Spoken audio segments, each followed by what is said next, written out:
Greetings everyone. Hope all of you are having an absolutely fantastic day. We're back again with more Pathfinder Wrath of the Righteous. And this time I want to walk through the list of mythic feats that are available to you in the game. I already did the list of mythic abilities and it seemed like a lot of you appreciated that information. The list of mythic feats is just as deep and it allows just as much customization. So I figured it'd be good to go through the list and give you my thoughts regarding each one of them. And let's go ahead and dive in. So the first one is Destiny Beyond Birth. And in order to get this, you need to choose one of the races that takes a penalty to one of the attribute stats. And when you select this, you no longer suffer your racial penalty to an ability score. Only races with a penalty to an ability score can take this feat. So this can be really useful because some of those penalties are for stats that you might actually want. Like some of them take a penalty to strength or to wisdom. And so it can be nice to use this to take this off. Personally, I've always picked a race that takes a penalty and a stat that I'm okay with. And so I almost never select this, but your mileage may vary. Destructive Shockwave. Whenever you miss with a melee attack, the target still takes damage equal to your strength bonus. This damage cannot be increased by any other means. This is an absolutely monster stat if you're playing the type of character that is focused on buffing up your strength. Between increasing your attribute scores and the items that you get and the buffs that will be on your character, you can buff your strength up to some really massive numbers, ensuring that you'll at least do 7 or 8 points of damage for each strike. And when you think about some of the classes that do a full attack, they can get 4, 5, 6 strikes in one turn.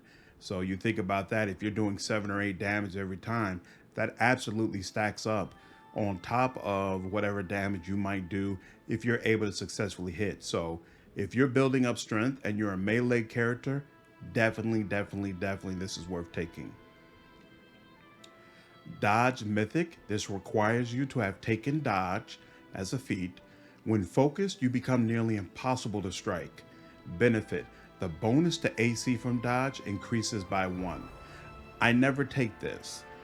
Dodge is great and the other feats that you get from dodge is great, but a bonus of 1 to AC from a mythic feat, I personally don't think it's worth it. If you're running a build that's regarding tanking or that revolves around tanking, maybe this makes sense, but even then I'd argue there are some other mythic feats on this list that would make more sense for you. So for me, this isn't worth it. Your mileage may vary. Emergency Potion. You can drink a potion as a swift action. I never take this, and I would say it's very situational, but it's not useless because you can potentially be running a build that depends a lot on potions, especially if you're an alchemist, and especially if you've created a character that allows you to already brew mythic brew potions. Then it might be worth it to be able to drink some of the potions that you've been creating in the middle of a battle, and therefore it's worth taking this. But me personally, I don't run those type of builds, so usually I do not take this. It's definitely not necessary on a standard character. Expanded Arsenal Magic School. Select one school of magic. All bonuses from your feats and mythic feats that apply to another school of magic, such as spell focus feat and school specialization mythic feat, now apply to the chosen school of magic too. This is actually really nice, especially when you're playing a type of character who focuses on one school of magic for most of your build, but then late game you have enough slots or enough flexibility where you want to specialize in 2 schools of magic. This makes it very easy for you to take another school from 0 to 100 really quickly. In the full game, I might use this for Nanio because of course most of the game I'm concentrating on illusion, but closer to the end game, after she successfully crowd controlled the room, I want her to help clearing out the room. So it actually, in my opinion, it's kind of helpful to have her specialized in evocation as well, so that she can then start taking out the targets that she's immobilized or crowd controlled. And so this makes it really easy for you to be able to do that. But, you know, your mileage may vary. Extra feat. You gain a bonus mythic ability. You can only take this mythic feat once.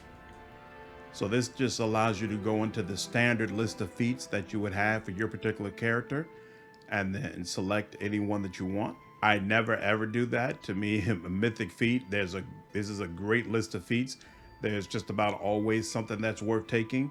But then again, there are some builds that are very, very feat heavy. And so having the ability to come in and take another regular feat might be worth it depending on what type of build you're running. Extra mythic ability. This allows you to go into the list of mythic abilities that I already did a video on, and you can basically choose one here if you decide that's more advantageous for you than doing a mythic feat.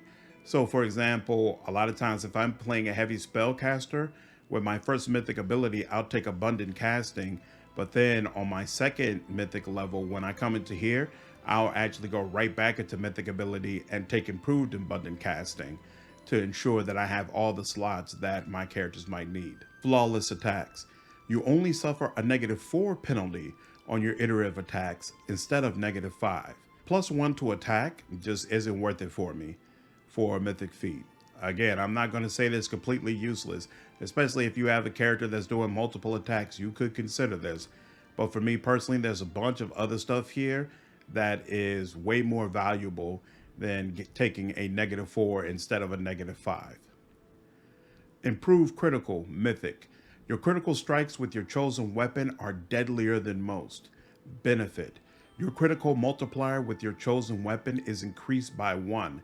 Definitely worth it if you're running a build that's focusing on critical hits, or you have a type of weapon that easily does critical hits. This is definitely going to make a difference, and doing critical damage in this game is something that's definitely noticeable. It's not like critical strikes will look pretty much the same as regular strikes. It's a big difference in damage. Well worth taking this if you have the type of build that'll take advantage of it. Mythic Brew potions. Allows you to craft potions up to level 6 during camping. Again, whether or not you're going to focus in on potions kind of depends on the build you're running or what type of team you're running. There are definitely some fantastic potions with great abilities that you can use, but you have to look through the list and decide if taking Mythic Brew potions and being able to drink potions as a swift action is actually worth it for you. Mythic Resolve. You get a +1 bonus to all saving throws. You also get additional hit points, their number equal to your mythic rank. Me personally, I never take this. Saving throws are definitely important, but there's a bunch of different spells and buffs that are going to help you to boost up your saving throws. I don't think it makes sense to take this mythic feat forward, and the additional hit points, to me, it doesn't make any sense at all. If 6 hit points is the difference between you staying up or you going down, you're probably just going to go down. So I never bother with it personally. Mythic Sneak Attacker. This requires you to have at least 1 rank in sneak attack. Your sneak attacks deal an additional 1d6 damage. Definitely worth taking. Sneak attack for those characters who can do it and do it well is a huge damage increase, and being able to stack more damage on top of that is going to make you all the more lethal. So definitely worth taking. Even I don't necessarily take this as my first mythic feat on sneak attack characters. Usually there are other things that are going to help you to attack better or make you a little bit more tanky, but it's definitely on the list. School Mastery. Select 1 school of magic. All spells you cast that belong to this school have their caster level increased by 1. So this can be really useful for some spells and some schools of magic that depend a lot on caster level. You'll see spells that will say it will do 1d6 damage per caster level. And so in that case, taking this is going to allow that spell to be more effective.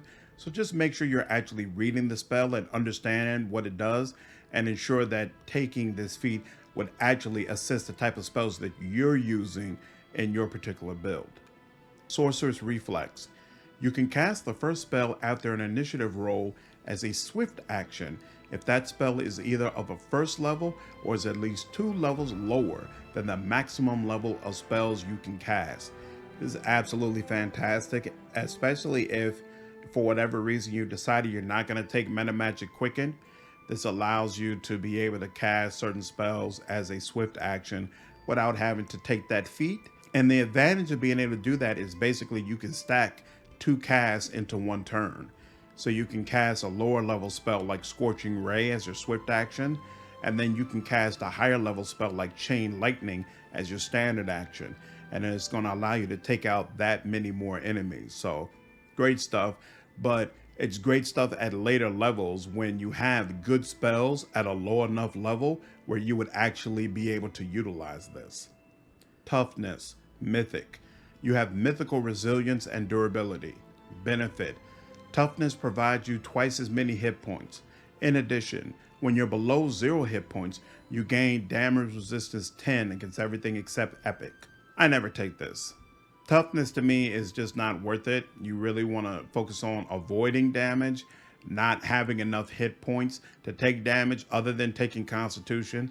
I definitely build up Constitution on any melee characters I have, but Toughness is just not part of the repertoire in order to ensure that they can stand up against whatever damage is going to come their way. Weapon Focus, Mythic, which requires you to have taken Weapon Focus. You're a mythical master of one type of weapon. Double the bonuses on your attack rolls from Weapon Focus and Greater Weapon Focus. I think this feat is worth it if you have both Weapon Focus and Greater Weapon Focus. But on most of the characters I play, they only have Weapon Focus, and I just don't feel like that +1 to attack is all that worth it, but your mileage might vary based on the type of build you're running. Bull Rush, Mythic, which requires you to have Bull Rush. You push foes around with amazing ease. You gain a bonus equal to half your Mythic rank on checks to Bull Rush and to your CMD when an opponent Bull Rushes you. These bonuses stack with those granted by non-Mythic Greater Bull Rush. Furthermore, you can make an attack of opportunity against any creature that attempts to Bull Rush you, unless it also has this feat. Me personally, this isn't worth it. I've played through the beta several times now. I have never done anything to increase CMD at any point in time with any of my characters, and at no point during any of my playthroughs was I in the middle of a fight and say, man, I really wish I had increased my CMD before I started this battle. Has never happened. There are some enemies that do trip. They're rare as far as I can tell, and oftentimes it just failed because of the increase in saves that I had. Bull Rush, there are a lot of Minotaurs in the game. They might be using Bull Rush, but it's not knocking me around into different squares, and it's just not an issue. It's not a big deal. So I would personally say that this is not worth it. The last part is nice, getting that attack of opportunity, but there are a bunch of different ways to set up attack of opportunities for yourself. You already know that I recommend you take Ever Ready on any melee fighters that you have. So this isn't worth it just for that. Dazzling Display. You can quickly deter others with your martial mastery. Benefit. While wielding the weapon with which you have weapon focus, you can use Dazzling Display as a standard action with a -5 penalty on your persuasion skill check to intimidate, as a move action with a -10 penalty, or as a swift action with a -20 penalty. This can be worth it depending upon your build, especially if you have a character who kind of revolves around enemies being shaken or afraid, and you get significant buffs to your attack and damage against those type of enemies. Being able to use this against like a boss character that you're having trouble with, it could be useful, but I would say it's very, very situational. And I would also argue, if you're taking Dazzling Display, a lot of you are moving on down the line to get Cornered and Smash, and then whatever the name is of the other one that lets you try to demoralize an entire room. So just because you take Dazzling Display doesn't mean that you're actually using Dazzling Display on any sort of regular basis. So I would say it's not completely useless, but it's very, very situational. Only certain builds would really be able to make the most out of this. Deadly Aim. When your shots hit the target, they do truly devastating damage. Benefit. When you use Deadly Aim, you gain a +3 bonus on ranged damage rolls instead of +2. When your base attack bonus reaches +4, and every +4 thereafter, the bonus on ranged damage rolls increases by +3 rather than +2. Definitely worth it. It's going to significantly increase your damage as long as you're playing as an archer, and I take it all the time, never regretted it. Absolutely solid stuff. Defensive combat training, Mythic. Your defensive capabilities in combat are unmatched. You have to have already taken defensive combat training in order to take this. And the same with Deadly Aim. I'm sorry, you have to have taken Deadly Aim and Dazzling Display in order to get those particular feats. Benefit, add half your Mythic rank to your CMD. I already covered this, never felt like I needed it. Your mileage might vary. Dirty Trick Mythic, which requires you to take Dirty Trick. You're a master of down and dirty fighting. Benefit, you gain a bonus equal to half your Mythic rank on checks to attempt a Dirty Trick, and to your CMD when an opponent attempts to perform a Dirty Trick on you. These bonuses stack with those granted by Greater Dirty Trick. Furthermore, you can make an attack of opportunity against any creature that attempts a Dirty Trick maneuver against you, unless it also has this feat. I cannot remember a time ever where Dirty Trick was used against me. Could be wrong, but it's definitely, if it did happen, it wasn't like this crazy moment where I was like, oh man, what happened? I just got totally blown up. So definitely not an issue where I felt like I needed to increase my defenses for it. If you're running the type of character where you're using Dirty Trick all the time, then of course it's going to make sense for you to take this so that you'll be able to do it more often. Disarm, Mythic, which requires you to have Disarm. You're expert at knocking your enemy's weapon away. Benefit, you gain a bonus equal to half your Mythic rank on checks to disarm, and to your CMD when an opponent tries to disarm you. These bonuses stack with those granted by Greater Disarm. Furthermore, you can make an attack of opportunity against any creature that attempts to disarm you, unless it also has this feat. Again, I cannot remember a creature ever attempting to disarm me, but if you're the type of build where you're going to be trying to disarm creatures all the time, this is obviously well worth it. And also, just a quick note, again, usually I'm playing on normal, so it could be a situation where on hard and unfair, these type of maneuvers are attempted on you all the time, in which case the usefulness of them would go up significantly. Great Fortitude Mythic, which requires you to have already taken Great Fortitude. Your Fortitude is unmatched. Whenever you roll a Fortitude saving throw, roll twice and take the higher result. I never take these Mythic feats that are specifically about a particular saving throw. You should be using specific buffs to increase your saving throws and enhancing your stats to ensure that you get a nice buff on them as well. So for example, even if I'm running a dexterity based character, I'll still put on that +4 enhancement on Constitution to get up those Constitution saves for that specific reason. Improved Initiative Mythic, which requires you to have already taken Improved Initiative. You leap into the fray with speed and confidence. Benefit, the bonus on initiative checks granted by Improved Initiative increases by an amount equal to your Mythic rank. Whether or not this is worth it depends on how important it is for your character to be the first one to act. Now, in a case of someone like Nanio, for instance, I want to get my crowd control out as soon as possible. I want to be kicking the fight off with one of her crowd control spells, and then everybody else jumps in afterwards to take advantage of it. But if it's not important for your character to be first, then Improved Initiative and its Mythic variant don't really matter as much. So it's up to you. Improved Unarmed Strike Mythic, which requires you to have taken Improved Unarmed Strike. Your unarmed strikes are more powerful than others. You can add half your Mythic rank to your damage with unarmed strikes. Obviously, if you're using unarmed strikes, this is worth taking. Iron Will Mythic, which requires you to have taken Iron Will. Your will is incorruptible. Whenever you roll a will saving throw, roll twice and take the higher result. So same as Fortitude. I never get the Mythic feats that is for specific saving throws, but Your mileage might vary. Lightning Reflexes, Mythic, which requires you to have taken Lightning Reflexes. Your reflexes are superhuman. Benefit, whenever you roll a reflex saving throw, roll twice and take the higher result. So, same perspective as I have on Will and Fortitude. Mythic Channeling, which requires you to have taken Selective Channel. Whenever you channel energy to heal or kill, it's especially potent. When you channel energy, the damage you heal or deal increases by a number of points equal to twice your charisma bonus. I'm kind of torn on this. For some characters, especially if you're playing an Oracle, like Darren, he's constantly increasing his charisma. So this is actually a very, very nice boost on how effective his healing is. But at the same time, he's a great healer without this, to be perfectly honest. And there are a bunch of other things he could take to make him much more potent.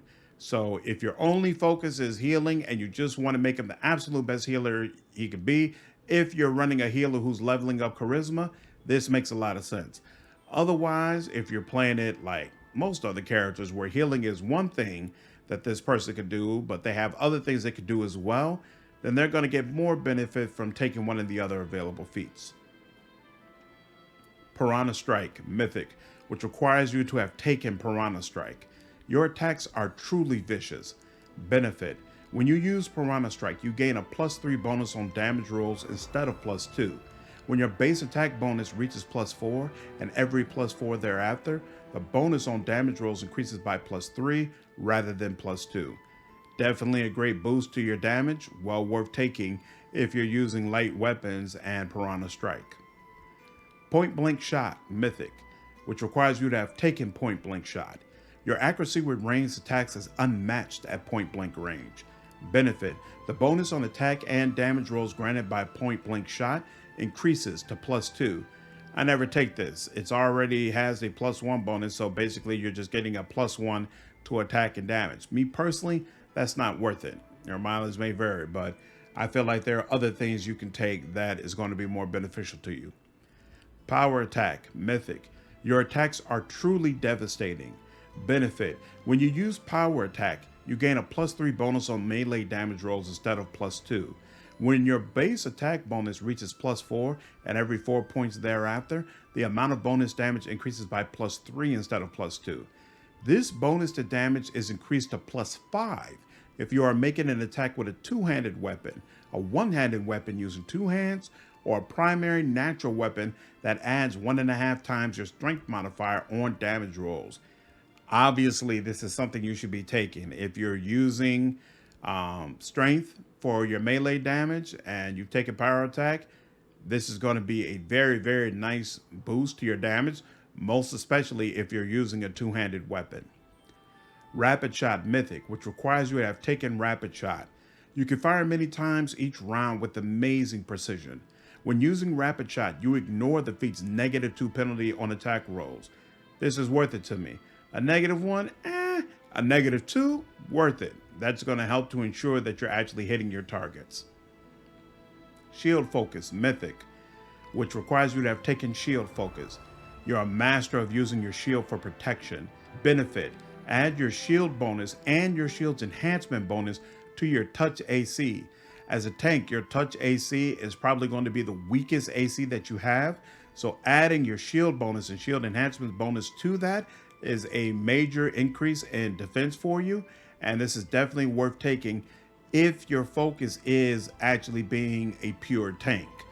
For anybody else who's doing halfway, like when I have Sela, yes, she's tanking for me, but I have a two-handed sword in her hand. So it's really, she's supposed to do a lot of damage. I don't bother with this. I take the perspective the best defense is a great offense. Skill Focus, Mythic, which requires you to have a skill focus in one of the other skills. Your mastery with this skill is unmatched, even in difficult situations. Benefit, you can always take 10 on checks with your choice of skill. For skill focus, if 10 on a roll is enough for a successful skill check.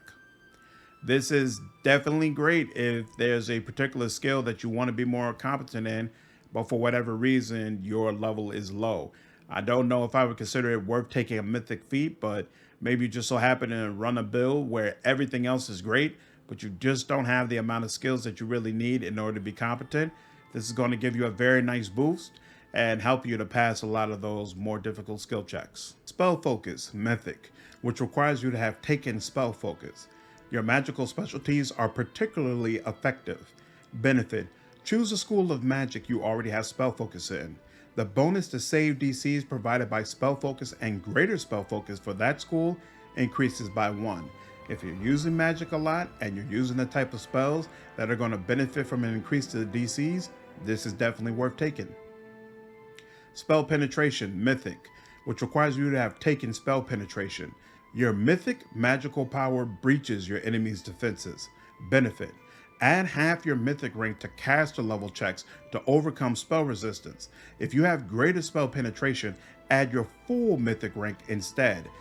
To me, this is a must on all spellcasters. If you're doing any type of spell casting where you're casting spells that are affected by spell defense, magic defense, then you absolutely want this. Some of the enemy's numbers to guard against spells are very high and very difficult to break through. So even with this, you're not going to break through all the time.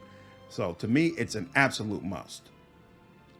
Stunning Fist, Mythic, which requires you to have taken Stunning Fist. With greater potency and frequency, your fists stun those who stand against you. Benefit, the DC of your Stunning Fist increases by half your rank. Obviously, if you're playing a monk and you're using Stunning Fist all the time, this could be something that's well worth taking. Sunder Armor, Mythic, which requires you to have taken Sunder Armor.